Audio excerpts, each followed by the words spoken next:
Hello and welcome back. This is part three of the River Valley systems.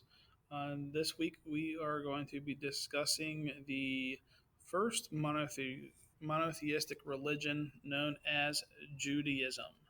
So hopefully you have your notes ready and away we go. The religion of Judaism is believed to be the very first monotheistic religion based on the belief system of a man named Abraham. The biblical Abraham is considered to be the father or founder of this idea of believing in one God controlling everything. And from these beliefs, we will get the religions of Judaism, Christianity, as well as Islam. And these are the religions still to this day that populate the earth and has truly changed world's history. So when we talk about Judaism, the people of the Jewish faith have several names. It could be Hebrews, it could be the Jews, or Israelites. Please make sure you are aware of those three names when discussing the people of Judaism. Again, these were the first people to be monotheists, which means they believed in only one God or deity. Deity is a fancy word for God. When we look at the beginning of Judaism, there are a few people that truly play a major role. The first, of course, is Abraham, who I've already discussed is the father or founder of monotheism. He is also considered the father or founder of Judaism.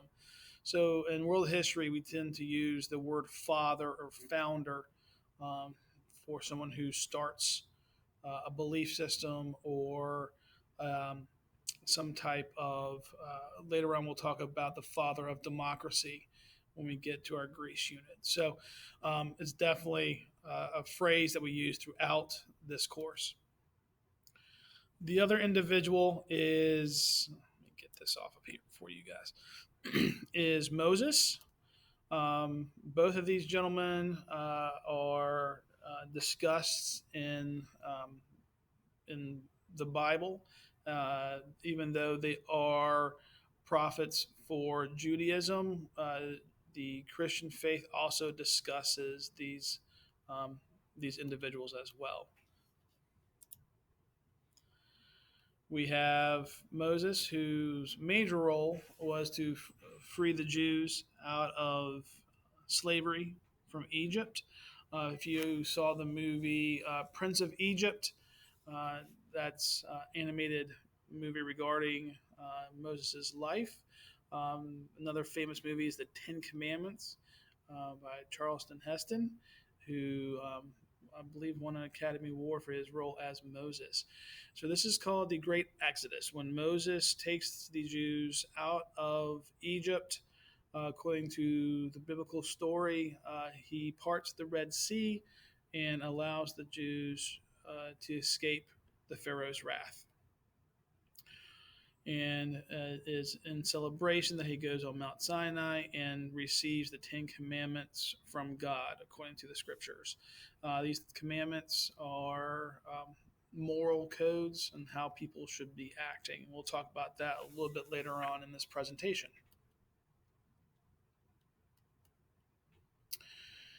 Another key factor is the city of Jerusalem.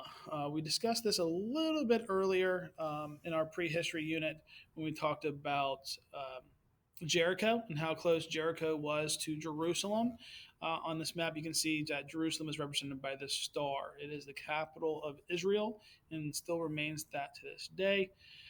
Jerusalem plays a major role throughout world history, especially in the time of the Crusades, the Holy Wars, Christians versus Muslims over the city itself.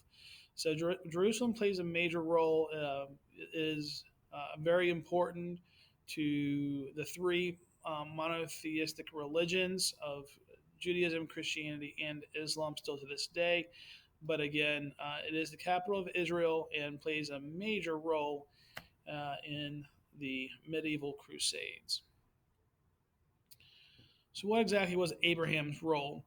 We already discussed he is the father or founder of monotheism in Judaism. And we see in the scriptures where God tests his faith. He tests his faith and proves his faith to God in several ways. The first major one was when God asked him to move his family from the city of Ur all the way across the Fertile Crescent to what they call the Promised Land, the land of milk and honey, known as Canaan. In my opinion, probably the more I don't want to say the word horrific, but uh, as a parent, probably the most stressful way was when God asked him to sacrifice his oldest son. And as you see in this painting here, Abraham was willing to do that, and at the last minute, God sends down an angel to save his son. Um, Again, this is all according to the Judeo-Christian beliefs.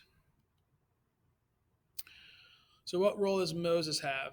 Moses' story is, to me, a very fascinating story, literally a rags to riches type of story. Moses was born into slavery. The Jews went through a time period of hardship in Canaan. There was a drought, there was famine, which means they didn't have a lot of food to eat. So they go and visit the Pharaoh. That was the closest major civilization to Canaan that had a steady supply of food. And of course, the Pharaoh says, "Yeah, sure, we'll help you out, but you have to be slaves for us in order to get the food." So um, the Jews were slaves to the Egyptians for roughly 500 years, and Moses was born during that time period into slavery. You might have heard the story of him being put into a basket and sent down the Nile River due to the fact that the Pharaoh was going around asking, or not asking, but having the Jewish males being executed due to a prophecy that one of the Jewish sons would rise up against the Pharaoh. And in fear, Moses' mother decides to put him in a basket and rather risk his life floating down the Nile River, which is infested with insects, alligators, I mean, let alone the potential of drowning, um, would rather risk his life that way than in the hands of the Pharaoh. Lo and behold, he was found by the Pharaoh's daughter, and the daughter adopted Moses and is raised as royalty. And he receives an education and becomes number three in the hierarchy of Egypt.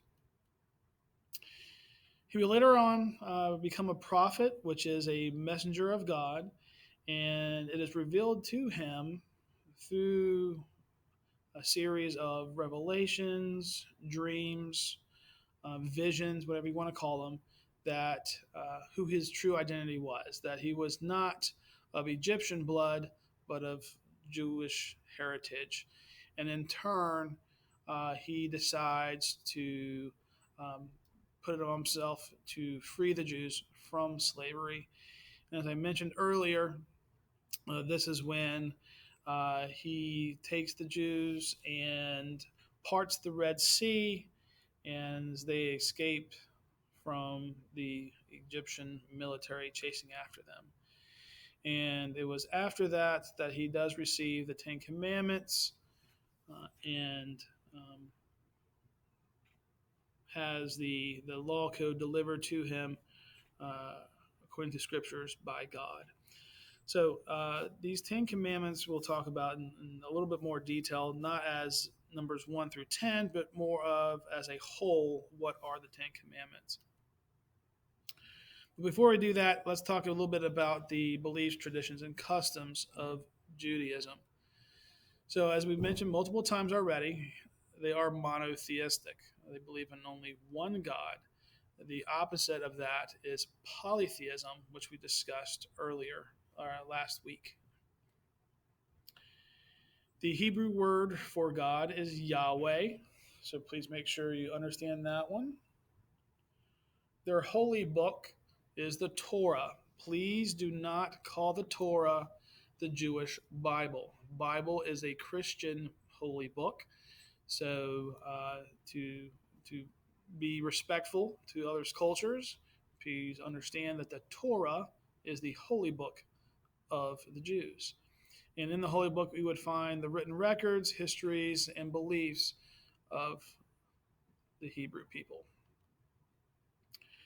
Again, the Ten Commandments becomes a major role. It becomes the law of the land, if you will.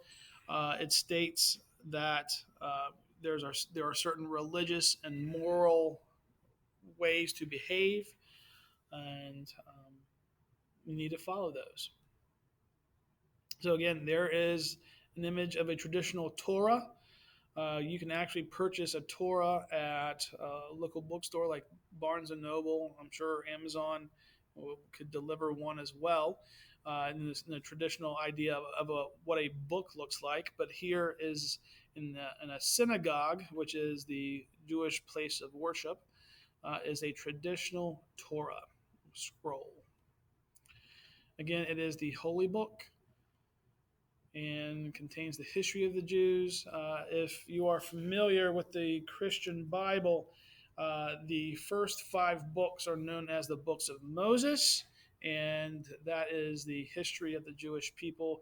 And so the Torah and the Quran, which is the Muslim holy book for Islam, and the Bible kind of overlap and share those first 5 books.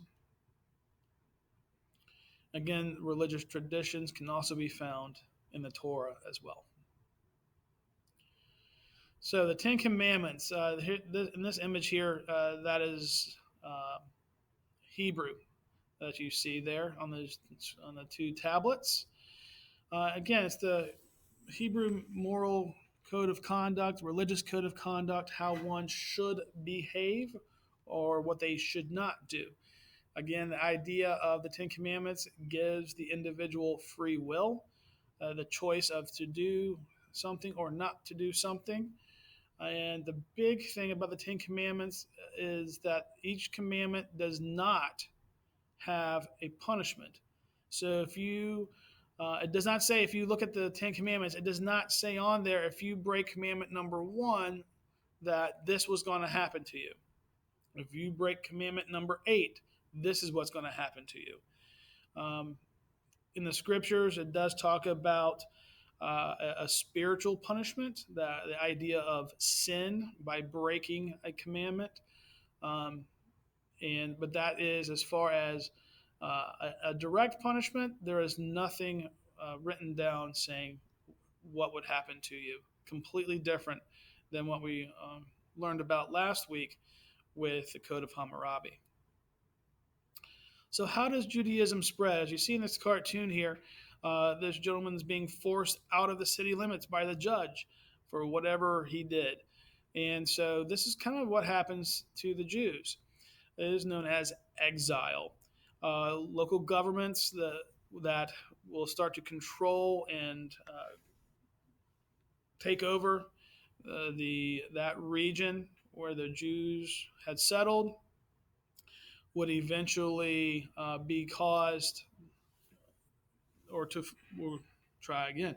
The exile will be, the governments would force the Jews to leave that location, whether it's due to some type of uprising or some other type of crime. To me, I think of exile more of a type of punishment, which is why I think this little cartoon of the judge is very suitable for that definition. Again, exile is when a group is forced to live in a different location. They have to leave. They are not allowed to come back. Another term you might think of that's similar to that is the word banishment. So that is the idea of exile. And so one might ask, well, how is it that Judaism spreads because of this? Well, when we talked about one's culture, religion is part of one's culture. And in turn, you're going to take your culture with you no matter where you live. And in doing so, the idea of the Jewish faith spreads as the Jewish people have to live elsewhere. Another way that Judaism spreads is what's known as the diaspora. I think of the word disperse and how that kind of reminds me of it being spread out. You see two different time periods on the map here, one in green and one in brown color. Brown represents when that region gets controlled by the Romans and how the Jewish people spread throughout the Roman world. And earlier on, in the green, you see the diaspora caused by the Babylonians. In turn, again, um, the Jewish people spread their faith as they travel and live elsewhere. And this concludes our presentation of Judaism. Hopefully, this was enlightening and informative. So, what do we look forward to for next week? Next time, we will be hopefully looking at a quiz coming up. I'm going to start looking, I want you guys to start looking over your vocab from the very beginning, from prehistory up through Judaism. I'm going to pull probably about um, 10, 15 words and create a matching quiz um, on that. So please make sure you're ready for that. That should be coming up within the week or so. Also, start looking over notes, your prehistory notes, as well as your early River Valley notes, parts 1 through 3. And then prehistory parts 1 and 2. So please make sure you look over your notes and start preparing for a test, which will also be coming up as well. And our next unit that we will begin is known as the Classical Civilization unit. This will include areas of ancient India, ancient China, as well as the mighty Persian Empire. And that will conclude it for this week. Hopefully, you've gotten everything completed. Continue working on getting these assignments in. If you have any questions, please feel free to email me. Again, my email is bowmanben@ameliaschools.com. BOWMANBEN@ameliaschools.com. Thank you. Have a good week.